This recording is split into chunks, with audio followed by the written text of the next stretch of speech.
नमस्ते बच्चों, कैसे हैं आप सब। आज हम लेसन 4 हमारे वस्त्र को कंटिन्यू कर रहे हैं। ये क्लास 6 का लेसन होम साइंस का है, हमारे वस्त्र। ठीक है, अब तक हमने पिछली वीडियो में देखा था वस्त्र उपयोगी तंतुओं के बारे में पढ़ा था, उनके प्रकार, जिसमें कि प्राकृतिक तंतु, कृत्रिम तंतु, मिश्रित तंतु, इनके बारे में हमने पढ़ा था।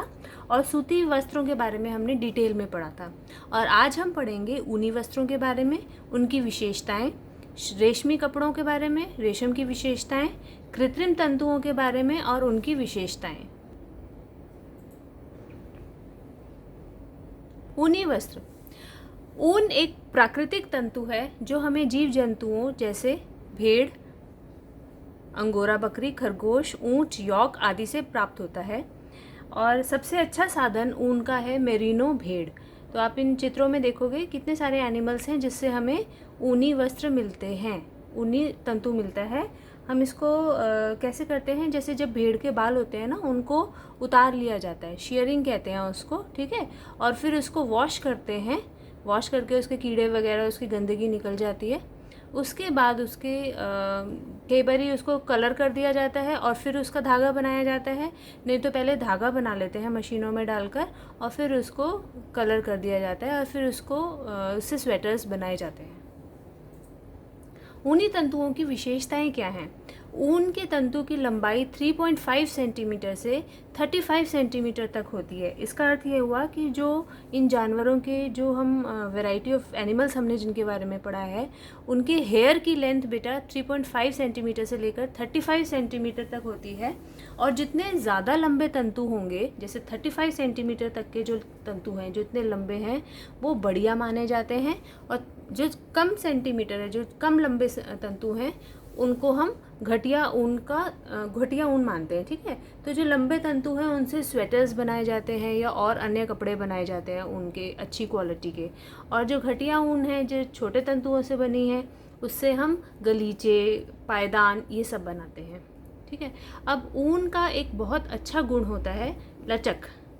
जब आप हाथ में ऊन के गोले को लेकर दबाते हो तो वो वापस, और जब उसको छोड़ देते हो तो वो अपनी पूर्व अवस्था में वापस आ जाता है।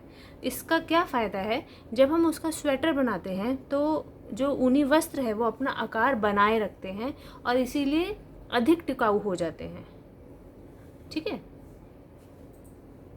इसके बाद नेक्स्ट इसकी क्वालिटी होती है जुड़ना या फेल्ट बनने का गुण। इंग्लिश में हम इसको फेल्टिंग कहते हैं। अब इसमें क्या आता है, गर्मी, नमी मतलब मॉइस्चर, रगड़ से, जब हम ब्रश वगैरह रगड़ते हैं या दबाव से के कारण ऊनी तंतु एक दूसरे के ऊपर चढ़ जाते हैं, जिसे ऊन का जुड़ना या फेल्टिंग कहते हैं। इस गुण का फ़ायदा भी है और नुकसान भी है। इसका इस्तेमाल कैसे करते हैं? फेल्ट की हैट बनाने में, फेल्ट के शूज़ बनाने में बहुत किया जाता है। आजकल फेल्ट के कोट्स वगैरह भी बहुत आ रहे हैं, ड्रेसेस आती हैं। लेकिन अगर अब इसमें नुकसान क्या है कि जैसे ऊन का स्वेटर है और आप उसमें धोते समय अगर आप सावधानी नहीं बरतोगे तो, या आपने ब्रश लगा दिया ऊन के ऊपर, तो वो तंतु जुड़ जाएंगे और वो कैसे लगते हैं, जिसको हम रोएं कहते हैं ना, ऊनी वस्त्र पे रोएं आ गए हैं, तो ये इतने बुरे भी लग सकते हैं। ठीक है, अब इसलिए धोते समय ऊनी वस्त्रों को एक तो रगड़ना नहीं है और दूसरा गुनगुने पानी में धोना चाहिए। उसका टेम्परेचर सेम रखना चाहिए ताकि ऊनी तंतु जो है वो अलग अलग रहें और जुड़ने न पाएँ। नमी और रगड़ने का प्रभाव। यदि ऊनी वस्त्रों को धोते समय रगड़ा जाए तो, जैसे मैंने आपको बताया है, वो जुड़ जाते हैं, फेल्टिंग हो जाती है। विशेषकर ये प्रॉब्लम तब आती है जब हम पानी का तापमान बार बार बदल देते हैं। जैसे सपोज़ आपने गुनगुने पानी में उसको भिगोया थोड़ी देर, और जब आपने धोना शुरू किया तो आपने कोल्ड वाटर ले लिया, ठंडा पानी ले लिया, उसमें क्या होगा, ये प्रॉब्लम आएगी। ठीक है, तो पानी का तापमान हमेशा सेम रखना चाहिए। ऊनी वस्त्र धोते समय पानी का तापमान सेम रखना चाहिए और वस्त्रों को रगड़ना नहीं चाहिए। आप चित्र में देखो, ब्रश से उसने उसको ऊन को रब करा है तो उसके किस तरह से फेल्टिंग हो गई है। ठीक है, सूखा ताप। अब जब हम उस पर प्रेस करते हैं तो उसका क्या प्रभाव होता है। ऊनी वस्त्र को बहुत अधिक ताप सहन नहीं कर सकते ऊनी वस्त्र, तो यूजुअली वैसे तो ऊनी वस्त्रों को हमें प्रेस करने की कोई आवश्यकता नहीं है, लेकिन कभी कभी करना पड़ता है। तो उसका क्या तरीका है, आप कोई भी गीला कॉटन का कपड़ा लोगे, जैसे हैंकी ले लिया, और उसको अच्छे से निचोड़ कर और फिर आप उसको स्वेटर या शॉल के ऊपर रखोगे और उसके ऊपर प्रेस करोगे, ठीक है। तो जो स्टीम बनती है उससे वो स्वेटर आराम से प्रेस हो जाएगा। इनफैक्ट स्टीम प्रेस भी कर सकते हैं। ताप का संचालक, ऊन जो है वो ताप का बुरा संचालक होता है। इसका मतलब वो हीट को एक जगह से दूसरी जगह नहीं पहुंचने देता। तो आपकी जो बॉडी की हीट है वो वातावरण तक नहीं जाने देगा, क्योंकि उसमें छेद होते हैं और छेद में जो है वो एयर ट्रैप हो जाती है। इवन बाहर की जो ठंडी हवा है वो भी उन छेदों में ट्रैप हो जाती है, फंस जाती है, और इसलिए शरीर को नहीं टच कर पाती। तो इसका मतलब इससे क्या फ़ायदा है कि हम ऊनी वस्त्रों को सर्दियों में पहनते हैं। मजबूती, ऊन का रेशा जितना लंबा होगा उतना ही मजबूत होगा, और जब हम इसको गीला करते हैं धोते समय, या गीला जब होता है ऊन का वस्त्र, तो उसकी मजबूती 25% कम हो जाती है। अब हमारा नेक्स्ट टॉपिक है रेशमी वस्त्र। रेशम, जिसको हम सिल्क कहते हैं। रेशम को कपड़ों की रानी भी कहा जाता है। आपने देखा होगा आपकी मम्मी की साड़ीज़ वगैरह काफ़ी सॉफ्ट, ब्यूटीफुल, कलरफुल, मजबूत होती हैं, चिकनी होती हैं और कोमल होती हैं। रेशम की अब हम इसकी एक छोटी सी स्टोरी है कि ये रेशम आया कहाँ से। कहते हैं कि चीन में एक राजकुमारी एक बाग में एक पेड़ के नीचे बैठी थी और चाय पी रही थी।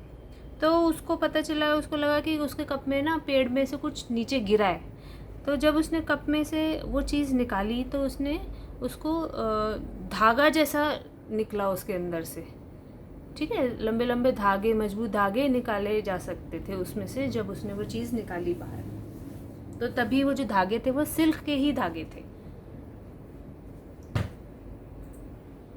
रेशम प्राप्त करने की विधि। रेशम के तंतु रेशम के कीड़े से प्राप्त होते हैं, जिसको हम इंग्लिश में सिल्क वॉर्म कहते हैं। रेशम का कीड़ा शहतूत के पेड़ पर निर्वाह करता है, मलबरी लीव्स खाता है और तब वो तभी बड़ा होता है। रेशम का कीड़ा अपनी प्रौढ़तम आयु में अंडे देता है। जब वो बड़ा हो जाता है तो वो एग्स देता है। ये अंडे शहतूत की पत्तियों को खाकर बड़े होते हैं।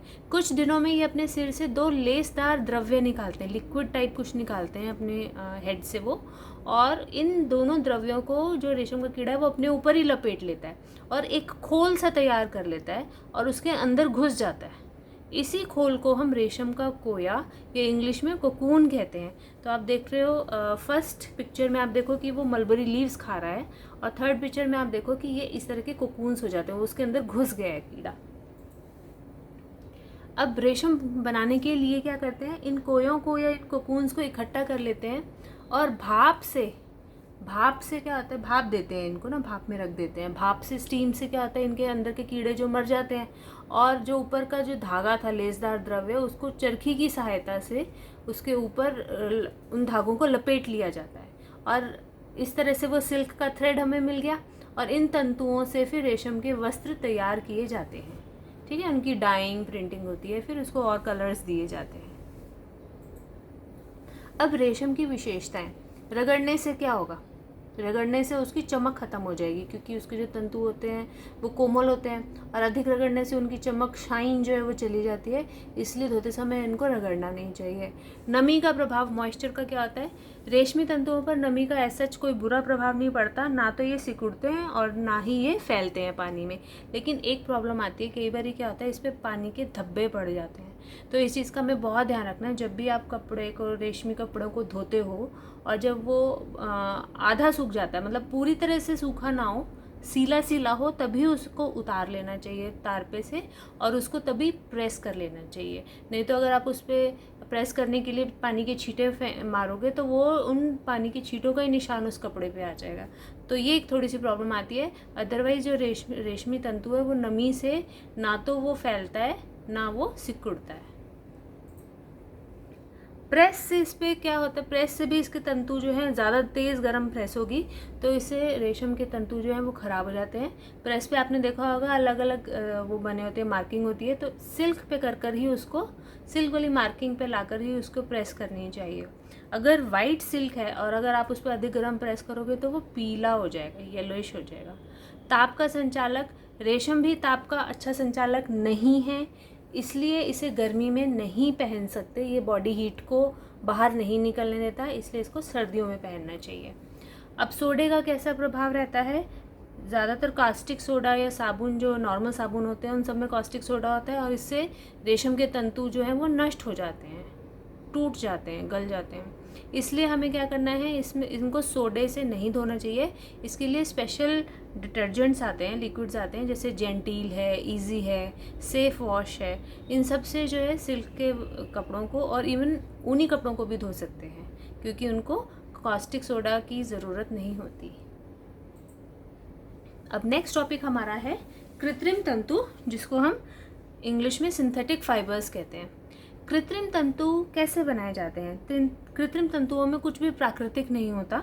इसमें क्या होता है, जो रासायनिक द्रव्य होते हैं, केमिकल लिक्विड्स होते हैं, उनसे हम इन तंतुओं को बनाते हैं। मशीनों द्वारा रासायनिक द्रव्यों के लंबे लंबे तंतु बनाए जाते हैं और फिर इन तंतुओं को गीला कर दिया जाता है, जिससे कुछ तंतु मिलकर एक बहुत लंबा धागा बना लेते हैं और उसको रील पर लपेट लेते हैं और फिर उससे कपड़ा तैयार किया जाता है। अब इसकी विशेषताएं क्या हैं? रगड़ने का प्रभाव, इनको रगड़ने का कोई बुरा प्रभाव नहीं होता, कोई इस पर रोएं नहीं आते, कोई इनकी शाइन ख़त्म नहीं होती, बिकॉज ये टोटली सिंथेटिक है। इसमें ऐसी कोई प्रॉब्लम नहीं आती है। ताप का संचालक, ये ताप के अच्छे संचालक नहीं हैं, ये भी बुरे संचालक हैं, इसलिए इनको गर्मियों में नहीं पहन सकते। ये गर्मी बॉडी हीट को बाहर शरीर से नहीं निकलने देते, इसलिए कौन सा मौसम सही रहता है इनको पहनने का? विंटर्स, सर्दियों में। नमी का प्रभाव, यह तंतु बहुत आराम से धुल जाता है और गीली दशा में भी कमज़ोर नहीं होता। ये नमी को, ये पानी को सोखता ही नहीं है, ठीक है, पानी को विलीन नहीं करता, अंदर एब्जॉर्ब ही नहीं करता। तो इसलिए क्या है, जब वो पानी ऊपर ऊपर ही रहेगा तो ये कपड़ा जल्दी सूख जाएगा। तो नमी को न सोखने के कारण इस पर किसी प्रकार के धब्बे नहीं आते, कोई स्थायी प्रभाव नहीं डालते। कोई धब्बा लग भी जाता है ना, टी कॉफ़ी कोई भी स्टेन ऐसा लग जाता है तो वो परमानेंट नहीं रहता, बहुत आसानी से धुल जाता है। सूखा ताप, अब ड्राई हीट क्या, थोड़ा सा हमें हीट से इन कपड़ों को बचाना होता है बेसिकली, क्योंकि गर्मी से, ज़्यादा ताप से इनको हार्म पहुंचता है। इसीलिए जब हम प्रेस करते हैं तो जो सबसे पहली मार्किंग होती है नायलॉन की, सिंथेटिक की, उसी पे रखना चाहिए। उसमें टेम्परेचर बहुत कम होता है। वैसे तो इनको हमें प्रेस करने की आवश्यकता ही नहीं होती, लेकिन अगर ज़रूरत पड़े तो इसको सबसे कम ताप पर प्रेस करना चाहिए, ठीक है। वैसे तो ये कपड़े बिना प्रेस के भी पहने जा सकते हैं, क्योंकि इन पे सिलवटें आती ही नहीं हैं। सोडे का इस पर कोई बुरा प्रभाव नहीं पड़ता। किसी भी टाइप के सोप से, कोई भी डिटर्जेंट से सिंथेटिक क्लोथ्स को, कृत्रिम तंतुओं वाले कपड़ों को धोया जा सकता है। जलाने पर, जब हम इनके सामने आग लाते हैं, ठीक है, फ्लेम लाते हैं, तो ये बहुत जल्दी आग पकड़ लेते हैं और आग पकड़ने के बाद ये पिघलने लग जाता है। ये अब प्रॉब्लम क्या आती है, आप रसोई में अगर काम करते हो और आपने इस तरह के वस्त्र पहने हुए हैं तो ये जल्दी आग पकड़ लेंगे और पिघल कर ये बॉडी से ही चिपक जाएंगे। इसलिए इनको रसोई में काम करते समय कभी भी नहीं पहनना चाहिए, बिल्कुल भी नहीं पहनना चाहिए। और जलने पर इनमें से प्लास्टिक के जलने की स्मेल आती है, क्योंकि बेसिकली ये उसी के ही कंपाउंड्स हैं। मजबूती और हल्कापन, ये बहुत मजबूत होते हैं। इनफैक्ट जैसे पैराशूट वगैरह बनाते हैं, पैराशूट में तो लोग इतना आपने देखा है उड़ते हैं, है ना, और कितना स्ट्रॉन्ग होता है वो। इवन इसकी रोप्स होती हैं, नायलॉन रोप्स होती हैं, बहुत मजबूत होती हैं। तो ये बहुत मजबूत फैब्रिक है और ये बहुत हल्का भी है, बहुत लाइट वेट होता है और ये बहुत कम जगह घेरता है। इसीलिए जब लोग घूमने फिरने जाते हैं ना, कहीं पे भी जैसे पैकिंग करनी है, तो लोग इन कपड़ों को ज़्यादा रखते हैं, क्योंकि बहुत सारे कपड़े रखे जा सकते हैं, हल्के रहते हैं और इन पे सिलवटें भी नहीं आती, ठीक है। इसलिए इनका बहुत फ़ायदा, और इनको प्रेस करने की भी कोई ज़रूरत नहीं होती। तो बेटा ये हमारा टॉपिक जो है आज विभिन्न प्रकार के तंतुओं का यहीं ख़त्म होता है। अब आप इस वीडियो को एक बार दोबारा देखेंगे, ठीक है, और फिर हम नेक्स्ट वीडियो में अपने आगे लेसन को कवर करेंगे। Thank you.